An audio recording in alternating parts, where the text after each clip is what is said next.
নমস্কার, আপনারা দেখছেন আপডেট বাংলা। খবরের প্রথমে দেখে নেব আজকের সংবাদ শিরোনাম। মমতার দল চালানোর ঘোষণার পর বড় মন্তব্য অভিষেকের, বললেন প্রশাসন মানে আবাস যোজনার টাকা ফেরত নিচ্ছে রাজ্য সরকার। কাদের থেকে কেন টাকা ফেরত নেওয়া হচ্ছে জেনে নিন। 4 গুণ গুলি চালাবো, এবার এনকাউন্টারের পথে হাঁটার নির্দেশ ডিজি রাজীব কুমারের। রাজ্যের সব হাসপাতালের জন্য বড় ঘোষণা করে দিলেন মুখ্যমন্ত্রী মমতা।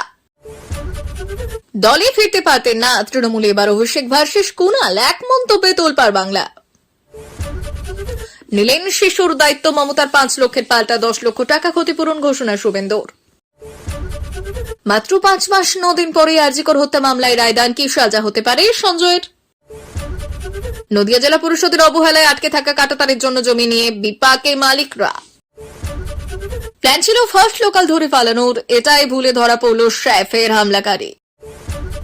50 লক্ষ টাকা না দিলে নেবেন না, মমতা 5 লাখ ঘোষণা করায় 10 লাখ দেবেন শুভেন্দু। আসছি বিস্তারিত খবরে। তৃণমূল কংগ্রেসের যে নবীন প্রবীণ দ্বন্দ্ব নতুন করে দেখা দিয়েছে তা অস্বীকার করছে না কেউই। আবার তৃণমূল যে এখনো শেষ কথা মমতা, তা অস্বীকার করারও জায়গা নেই। তবে এরই মাঝে দলের সংগঠনের হাল প্রবীণদের থেকে নবীনদের হাতে যাওয়া নিয়ে দীর্ঘদিন ধই টানা পড়েন চলছিল। আর এরই মাঝে অবশ্য সব জল্পনার অবসান ঘটিয়ে সম্প্রতি মমতা বন্দ্যোপাধ্যায় ঘোষণা করলেন আগামী 10 বছর দল দেখবেন তিনি। অপরদিকে একথা অবশ্যই ঘনিষ্ঠ কুণাল ঘোষ ইঙ্গিতপূর্ণ পোস্ট করে লিখেছেন, 200 পাতার বই 151 পাতা থেকে পড়া শুরু করলে জানা বোঝার ক্ষেত্রে অসম্পূর্ণতা থেকে যায়। এইসবের মাঝে এবার মুখ খুললেন খোদ অভিষেক বন্দ্যোপাধ্যায়। কথা কম কাজ বেশির বার্তা দিলেন ডায়মন্ড হারবারে 3 বারের সাংসদ। অভিষেকের ডায়মন্ড হারবার মডেল নিয়ে বহুবার চর্চা হয়েছে। অনেক ক্ষেত্রে প্রশ্ন উঠেছে, নিজের লোকসভা কেন্দ্রে রাজ্য সরকারের সমান্তরাল প্রশাসন চালাতে কি অভিষেকের এই মডেল? এই জল্পনা কল্পনার মাঝেই আবার নিজের কেন্দ্র সম্প্রতি সেবাশ্রয় প্রকল্প চালু করেছেন অভিষেক। সেবাশ্রয়ের সাফল্য নিয়ে এদিন সোশ্যাল মাধ্যমে একটি পোস্ট করেছেন অভিষেক। সেখানে অভিষেক লিখেছেন, প্রশাসন মানে শুধু কথার কথা নয়, প্রশাসন মানে জীবনে বদল আনা। তার লেখায় সেই বাক্য নিয়েই জোর চর্চা শুরু হয়েছে। অভিষেক লেখেন, সেবাশ্রয় শুধুমাত্র সংখ্যার বিষয় নয়, এই পরিসংখ্যানের বিষয়ে থাকা মুখগুলির বিষয়, যে শিশুটি সময় মতো চিকিৎসা পেয়েছে, যে বৃদ্ধরা স্বস্তি খুঁজে পেয়েছেন এবং যে পরিবারগুলি আর পরিত্যক্ত বোধ করে না। একসাথে আমরা প্রমাণ করছি যে প্রশাসন কথায় নয় বরং কাজের মাধ্যমে জীবনকে রূপান্তরিত করবে। এর আগে কাঁথি সমবায় ব্যাংকের বোর্ড অব ডিরেক্টরস নির্বাচন নিয়ে প্রাক্তন মন্ত্রী অখিল গিরি এবং বিধায়ক উত্তম বারিকের বিবাদ মেটাতে 2 নেতার সঙ্গে ফোনে কথা বলেছিলেন মমতা। আর সেই সময় নাকি তিনি বলেছিলেন, আমি দলের চেয়ারপারসন, আগামী 10 বছর আমি দল চালাবো, যা বেশ তাৎপর্যপূর্ণ বলে মনে করছে রাজনৈতিক মহল। এদিকে মমতার এই মন্তব্যের কথা প্রকাশ্যে আসার পর কুণাল ঘোষ আবার ইঙ্গিতপূর্ণ পোস্ট করেছেন। উল্লেখ্য, সম্প্রতি শিল্পী বয়কট ইস্যুতে সংঘাত বেড়েছে কুণাল ঘোষ এবং অভিষেক বন্দ্যোপাধ্যায়। যদিও বাংলার রাজনীতিতে তবে তৃণমূলের অন্দরে বিগত কয়েক মাসে সমীকরণ অনেকটাই বদলেছে। লোকসভা ভোটের পর থেকে অভিষেককে সেভাবে সক্রিয় হতে দেখা যায়নি। আরজিকর কাণ্ডের সময় এহেন পরিস্থিতিতে আরজিকর আন্দোলনের রাস্তায় নামা শিল্পীদের বয়কটের ডাক দিয়েছিলেন কুণাল। পরে অভিষেক জানান তিনি বয়কটের সঙ্গে সহত নন। এর জবাবে আবার কুণাল বলেছিলেন, মমতা বন্দ্যোপাধ্যায় নির্দেশ দিলেই বয়কট নিয়ে নিজের অবস্থান বদল করবেন তিনি। এই সব মন্তব্য পাল্টা মন্তব্যের আবহে অভিষেকের সর্বশেষ সোশ্যাল মিডিয়া পোস্টের শেষে লাইন কটা বেশ তাৎপর্যপূর্ণ বলে মনে করা হচ্ছে। পশ্চিমবঙ্গ সরকার রাজ্যের জনসাধারণকে বাড়ি বানানোর জন্য আবাস যোজনা প্রকল্প চালু করেছেন। রাজ্যে এমন অনেক বাসিন্দা রয়েছেন যাদের পাকা বাড়ি নেই, তাদের সুবিধে রাজ্য সরকার এই প্রকল্প চালু করেছিলেন। তবে এর আগে প্রধানমন্ত্রী আবাস যোজনা প্রকল্পের মাধ্যমে দেশবাসীকে আর্থিক সাহায্য করতেন।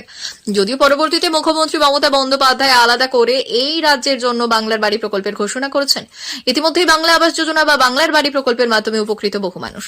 তারা আশা করছেন যত দ্রুত সম্ভব তাদের অ্যাকাউন্টে সরাসরি সরকারি প্রকল্পের টাকা ক্রেডিট হোক।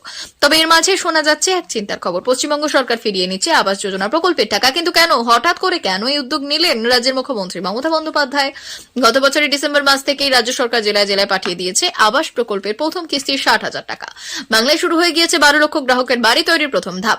সব মিলিয়ে গোটা রাজ্যের জন্য সরকারি তরফে বরাদ্দ হয়েছে প্রায় 7,200 কোটি টাকা। সূত্রের খবর জানা গিয়েছে, দ্বিতীয় কিস্তিতেও সরকার প্রত্যেক উপভোক্তাকে মোট 60,000 করে টাকা পাঠাবে। তাতে 7,200 কোটি টাকা বরাদ্দ করা হবে। সরকারি সিদ্ধান্ত বলছে সেই বরাদ্দ দেওয়া হবে অন্তত 4 মাস চারেক। আর যখন প্রথম কিস্তি টাকা দিয়ে কিছুটা এগিয়ে যাবে বাড়ি তৈরির কাজ, তখন সমস্ত কাজ খতিয়ে দেখার পরেই মিলবে দ্বিতীয় দফার বরাদ্দ। প্রধানত সরকারি প্রকল্পে বা জালিয়াতি রুখতে রাজ্য সরকার সতর্কতামূলক পদক্ষেপ নিয়ে চলেছে। অতীতের থেকে শিক্ষা নিয়ে এবার কড়া পদক্ষেপ নিতে চলেছে প্রশাসন। আবাস যোজনা প্রকল্পের অর্থ ফেরত নিতে এবার খোলা হবে পৃথক অ্যাকাউন্ট। আর্থিক দুর্নীতি ঠেকাতে এবার আগের থেকেই সতর্ক নবান্ন, প্রকল্পের টাকা সঠিক হাতে যাচ্ছে কিনা টাকা ছাড়াও আগেও পরে তারা সঠিকভাবে খেয়াল রাখা হচ্ছে। আবাস প্রকল্পে কোনো বরাদ্দ যদি ভুল উপভোক্তার হাতে চলে যায় তাহলে সেই ফেরানোর মৌখিক নির্দেশও দেওয়া হচ্ছে নবান্নর তরফ থেকে। আবাস যোজনা প্রকল্পে ফিরিয়ে নেওয়া অর্থের জন্য এবার পৃথক অ্যাকাউন্ট অর্থাৎ deduct recovery Z of account খোলার সিদ্ধান্তও নাকি নিতে চলেছে রাজ্য সরকার। প্রধানত দুর্নীতি ঠেকাতে এই উদ্যোগ নিয়েছে রাজ্য সরকার। রাজ্য সরকারের নিয়ম কার্যকরের ফলে এবার অনায়াসে সরকারি পদ্ধতি মেনে বিভিন্ন তহবিল যেমন হাউজিং, রুরাল হাউজিং, বাংলার বাড়ি অথবা ডিডাক্ট রিকভারি ইত্যাদি তহবিলে অযোগ্যদের থেকে টাকা ফিরিয়ে নিতে পারবেন বাংলার জেলা কর্তারা। এর থেকেই বোঝা যাবে কোন ক্ষেত্রে ঠিক কতজন অনার্য উপভোক্তার কাছে অর্থ পৌঁছেছিল, কারা যোগ্য আর কারা অযোগ্য, আবাস যোজনা প্রকল্পের টাকা নিয়ে জালিয়াতি হয়েছে নাকি ইত্যাদি। তবে আপনার এই বিষয়ে চিন্তা করার কোনো কারণ নেই, কারণ আবাস যোজনার আবেদন আগের নিয়মেই চলবে। যারা যোগ্য তাদের অ্যাকাউন্টেই টাকা যাবে। রাজ্যের একাধিক জায়গায় পুলিশের আক্রান্ত হওয়ার খবর সামনে এসেছে। গোয়ালপুরে গুলিবিদ্ধ 2 পুলিশ হাসপাতালে চিকিৎসাধীন। সেই ঘটনার পর এবার কড়া বার্তা দিলেন রাজ্য পুলিশের ডিজি রাজীব কুমার। পুলিশকে গুলি করা হলে পুলিশও যে ছেড়ে কথা বলবে না সেটাই কার্যত জানিয়ে দিলেন ডিজি। তার মন্তব্য অত্যন্ত তাৎপর্যপূর্ণ বলে মনে করা হচ্ছে। রাজীব কুমার বললেন, আমাদের গুলি করলে আমরা 4 গুণ গুলি চালাবো, কিভাবে মোকাবিলা করতে হয় জানি, আমরা প্রশিক্ষিত, গুলি করলে কি করতে হয় তা জানা আছে। রাজ্যে যখন একাধিক জায়গায় আক্রান্ত পুলিশ, তখন রাজীব কুমার পুলিশের জন্য পাল্টা আক্রমণের বার্তা দিলেন। প্রশ্ন উঠছে, তার কথায় কি এনকাউন্টারের ইঙ্গিত মিলল নাকি পুলিশ কর্মীদের উৎসাহিত করতেই এমন মন্তব্য? বুধবার বিকেলে উত্তর দিনাজপুরের গোয়ালপুরে এক আসামিকে আদালত থেকে জেলে ফিরে নিয়ে যাওয়া হচ্ছিল, আর সেই সময় আচমকাই ওই আসামি আগ্নেয়াস্ত্র বের করে গুলি চালিয়ে দেয়। বুধবার রাতে মুর্শিদাবাদের ডোমকলে এক দুষ্কৃতীকে ধরতে গেলে পুলিশের হাতে হাসুয়ার কোপ বসিয়ে দিয়ে পালায়। আর এই সব ঘটনাকেই নিরাপত্তা নিয়ে বাড়ছে উদ্বেগ। তবে বিরোধীরা মনে করছেন এমন ঘটনা প্রথম নয়, রাজ্যে পুলিশ আক্রান্ত হয়েছে বহুবার। বিজেপি নেতা জগন্নাথ চট্টোপাধ্যায় বললেন, আগে পুলিশ পাল্টা আক্রমণ করে দেখাক, তারপর বুঝবো। শুধুমাত্র ডিজির একটা কথায় বিশ্বাস করতে রাজি নন তিনি। অন্যদিকে প্রাক্তন পুলিশ কর্তা অরিন্দম আচার্য বললেন, উপর মহল থেকে নির্দেশ না পেলে কি আমরা পাল্টা আক্রমণ করতে পারবো না? তিনি প্রশ্ন তুলেছেন, আইন যেখানে অধিকার দিয়েছে সেখানে এখন ডিজি বা উচ্চপদস্থ কর্তার নির্দেশের জন্য অপেক্ষা করতে হবে কেন? প্রসূতি মৃত্যুকাণ্ডে বড় সিদ্ধান্ত নিলেন মুখ্যমন্ত্রী মমতা বন্দ্যোপাধ্যায়। আজ নবান্ন থেকে সাংবাদিক বৈঠক করে জানিয়ে দিলেন, রাজ্যের সমস্ত সরকারি এবং বেসরকারি হাসপাতালের অপারেশন থিয়েটার পর্যন্ত সিসিটিভি লাগাতে হবে। অপারেশন থিয়েটারের ভেতরে ভিডিও বাইরে আনা হবে না। তৃণমূলের অন্দরে কি আড়াআড়ি বিভাজন হচ্ছে? সাম্প্রতিক অতীতে একাধিকবার চর্চার কেন্দ্রে উঠে এসেছে এই বিষয়টি। এই আবহে এবার সর্বভারতীয় সাধারণ সম্পাদক অভিষেক বন্দ্যোপাধ্যায় এক মন্তব্য, আর সেই জল্পনাতে কার্যত ঘি ঢাললো। তৃণমূল সেনাপতি কি নাম না করেই দলের রাজ্য সম্পাদক কুণাল ঘোষকে নিশানা করলেন। সম্প্রতি শিল্পী বয়কট ইস্যুতে জোড়াফুল শিবিরে 2টি ভিন্ন মত দেখা দিয়েছে। আরজিকর কাণ্ডের প্রেক্ষিতে যে সকল শিল্পীর রাজ্য সরকারকে নিশানা করেছিলেন তাদের বয়কটের ডাক দিয়েছিলেন কুণাল, আর এদিকে অভিষেক তারকাদের বিরুদ্ধে মুখ খোলা তো দূর, উল্টে বলছেন তিনি প্রত্যেক মানুষের স্বাধীনতায় বিশ্বাসী। বুধবার ফের একবার শিল্পী বয়কট ইস্যুতে মুখ খুললেন অভিষেক। কারণ নাম না নিয়েই তৃণমূলের সেকেন্ড ইন কমান্ড বললেন, দলের সাধারণ সম্পাদক হিসেবে আমি যতখানি মমতা বন্দ্যোপাধ্যায়কে চিনি, আমি যতটুকু মমতা বন্দ্যোপাধ্যায়কে ছোট করে দেখছি, উনি সরিয়ে হটিয়ে দেয় এবং রাজনীতিতে বিশ্বাসী নয়। আর যারা বয়কটের কথা বলেন, একসময় তো তাদের মধ্যে অনেকেই মমতা বন্দ্যোপাধ্যায়কে আক্রমণ করেছিলেন। তাই উনি যদি এই বয়কটের রাজনীতিতে বিশ্বাস করেন তাহলে তারাই দলে ফিরতে পারতেন না। আমরা বয়কটের রাজনীতিতে বিশ্বাসী নই, বাকি দলনেত্রী হিসেবে উনি যা সিদ্ধান্ত নেবেন সেটাই শিরোধার্য। এদিকে অভিষেকের এই মন্তব্যের পরে মাথাচাড়া দিয়েছে বেশ কিছু প্রশ্ন। তৃণমূল সেনাপতি কি নাম না করেই কুণালকে নিশানা করেছেন, কারণ একসময় এই কুণালই বলেছিলেন শারদায় সব থেকে বড় বেনিফিশিয়ারি মমতা বন্দ্যোপাধ্যায়। যদিও পরবর্তীতে সাংবাদিক বৈঠক করে তৃণমূলের রাজ্য সম্পাদক বললেন, এটা আমায় বলেছেন, আমি যা বলি মমতা বন্দ্যোপাধ্যায় এবং অভিষেক বন্দ্যোপাধ্যায় জানিয়েই বলি। তাই আমার মনে হয় সার্বিকভাবেই বলেছেন। শিল্পী বয়কট ইস্যুর পাশাপাশি এদিন ব্যক্তি স্বাধীনতাতেও জোর দিয়েছেন অভিষেক। ডায়মন্ড হারবারের সাংসদ বললেন, আমরা সবাই স্বাধীন চেতা মানুষ। আমি জানি এখন বহু শিল্পী ভাবছেন তাকে ডাকা হচ্ছে না মানে তৃণমূল বয়কট করিয়েছেন। তৃণমূল বয়কটের রাজনীতি করে না, ঠিক তেমনই আমার পাড়ার আয়োজক হিসেবে সিদ্ধান্ত আমার, এর সঙ্গে বয়কট মেলানো উচিত নয়। মেদিনীপুর মেডিকেলের সংক্রমিত স্যালাইন ব্যবহারের ফলে মৃত প্রসূতির বাড়ি গিয়ে তার সদ্যজাত সংস্থানের দায়িত্ব নিলেন রাজ্যের বিরোধী দলনেতা শুভেন্দু অধিকারী। একই সঙ্গে নিহত প্রসূতির স্বামীকে 10 লক্ষ টাকা ক্ষতিপূরণের প্রতিশ্রুতি দিলেন তিনি। সঙ্গে বিপত্নিক দেবাশিস রুইদাসের সঙ্গে দেখা করলেন। নিহত মামনি রুইদাসের সদ্যজাত সন্তানকে কোলে নিয়ে আদর করলেন তিনি। বৃহস্পতিবার দুপুরে নবান্নে বসে যখন মুখ্যমন্ত্রী মমতা বন্দ্যোপাধ্যায় মেদিনীপুর মেডিকেলে প্রসূতি মৃত্যুর জন্য চিকিৎসকদের দায়ী করে ক্ষতিপূরণ ঘোষণা করেছেন, তখন রুইদাস পরিবারের উঠোনে দাঁড়িয়ে শুভেন্দুবাবু সেখানে পৌঁছে এই সদ্যজাতকে কোলে তুলে নিয়েছেন তিনি।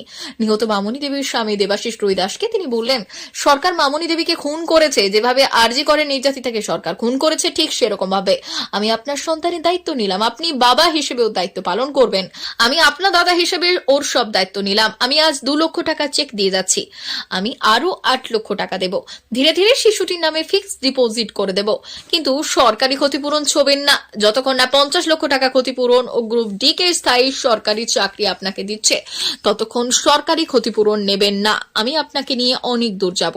এদিন শুভেন্দুবাবু দাবি করেছেন, প্রয়াত মামনি দেবীর স্বামী দেবাশিস বাবু ডিসেম্বরে বিজেপি সদস্যপদ গ্রহণ করেছে। তিনি আরো বললেন, বুধবার স্বাস্থ্য ভবনে গিয়ে স্বাস্থ্য দপ্তরের এক সিনিয়র সেক্রেটারির সঙ্গে কথা বলি।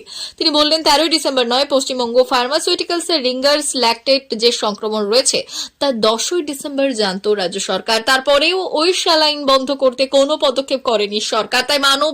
তাই মামনি দেবীর মৃত্যু প্রাতিষ্ঠানিক খুন। আজিকর মেডিকেল কলেজে তরুণী চিকিৎসক খুন ও ধর্ষণ কাণ্ডের শনিবার সাজা করবে শিয়ালদহ অতিরিক্ত মুখ্য বিচার বিভাগীয় ম্যাজিস্ট্রেটের আদালত। সূত্রের খবর, শনিবার দুপুরের মধ্যেই রাজ ঘোষণা করতে পারেন বিচারক অনির্বাণ দাস। কলকাতার আজিকর মেডিকেল কলেজে তরুণী চিকিৎসক খুন এবং ধর্ষণ কাণ্ডে উত্তাল হয়েছিল গোটা দেশ। কাশ্মীর থেকে কন্যাকুমারী বিচারের দাবিতে সরব হয়েছিল। আজিকর মেডিকেল কলেজে তরুণী চিকিৎসক ধর্ষণ কাণ্ডে নৃশংসভাবে খুন করা হয়েছিল। আজিকর হত্যাকাণ্ডের প্রথম তদন্ত শুরু করেছিল কলকাতা পুলিশ, পরে আদালতের নির্দেশে তদন্তের ভার যায় সিবিআই এর হাতে।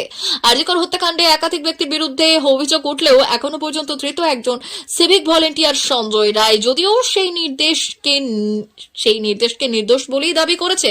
আজিকর হত্যাকাণ্ডে তথ্য প্রমাণ লোপাটের অভিযোগ উঠেছিল কলেজের প্রাক্তন অধ্যক্ষ সন্দীপ ঘোষ এবং তৎকালীন টালা থানার ওসি অভিজিৎ মণ্ডলের বিরুদ্ধে, কিন্তু সিবিআই তাদের বিরুদ্ধে কোনো তথ্য প্রমাণ দাখিল করতে পারেনি, তাই জামিনে মুক্ত দুজনেই। আজিকরে তরুণী চিকিৎসককে খুন এবং ধর্ষণ করা হয়েছিল 9 আগস্ট। রায়দান হবে 18 জানুয়ারি শনিবার, অর্থাৎ 5 মাস 9 দিনের মধ্যেই রায়দান করা হবে। আজিকর হত্যাকাণ্ডে বিচার প্রক্রিয়া শুরু হয়েছিল গত 11 নভেম্বর। এই ঘটনায় এখনো পর্যন্ত 50 জনের সাক্ষ্য গ্রহণ করা হয়েছে। তালিকায় রয়েছে নিহত চিকিৎসকের পিতা, সিবিআই তদন্তকারী অফিসার, কলকাতা পুলিশের তদন্তকারী অফিসার, ফরেন্সিক বিশেষজ্ঞ এবং নিহতের কয়েকজন সহপাঠী। আজিকর মেডিকেল কলেজ হাসপাতালে তরুণী খুনের ঘটনা তদন্তে নেমে কলকাতা পুলিশ গ্রেপ্তার করেছিল সিভিক ভলেন্টিয়ার সঞ্জয় রায়কে। সিবিআই সঞ্জয় ছাড়া কাউকে অভিযুক্ত হিসেবে চিহ্নিত করতে পারেনি। সঞ্জয়ের বিরুদ্ধে চার্জ গঠন করা হয়েছিল 4 নভেম্বর। প্রশ্ন, সঞ্জয় রায়ের কি সাজা ঘোষণা করা হবে? সিবিআই আদালতে বলেছে, আজিকর হত্যাকাণ্ডে বিরলতম ঘটনা, তাই অনুমান করা হচ্ছে সঞ্জয়কে ফাঁসির সাজাও শোনাতে পারে আদালত। প্রিয় দর্শক, এখনকার মতো খবর এই পর্যন্তই। ধন্যবাদ।